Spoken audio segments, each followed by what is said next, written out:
Water dripping from the ceiling after rain means the leak has already passed through part of your home, not necessarily that it entered directly above the drip. Your first job is to make the room safe before searching for the roof opening. Move people, furniture, and electronics away from the wet area. If water is near a light fixture, ceiling fan, outlet, or wiring, do not touch the fixture or stand beneath it.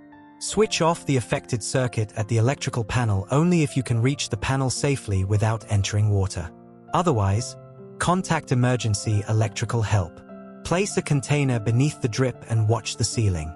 Sagging, bulging, cracking, or rapidly spreading discoloration can indicate water accumulating above the surface.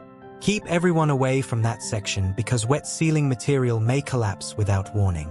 Don't puncture it unless a qualified person has confirmed that doing so is safe. Once the immediate area is controlled, inspect the attic only if it is safely accessible. Walk on structural framing or proper platforms, not insulation or ceiling drywall. Trace the wet insulation or wood upward to the highest visible moisture point. The source may be damaged shingles, failed flashing, a cracked vent boot, an overflowing gutter, or wind-driven rain entering near a wall. Because water travels along framing, the exterior opening may be several feet from the ceiling drip. Photograph the damage, record when the rain began, and note whether wind was blowing from a particular direction. These clues can help a roofer reproduce the leak path. After stopping the exterior leak, remove wet materials and dry the area promptly. Repairing and repainting the ceiling before the cavity is dry can trap moisture and hide continuing damage.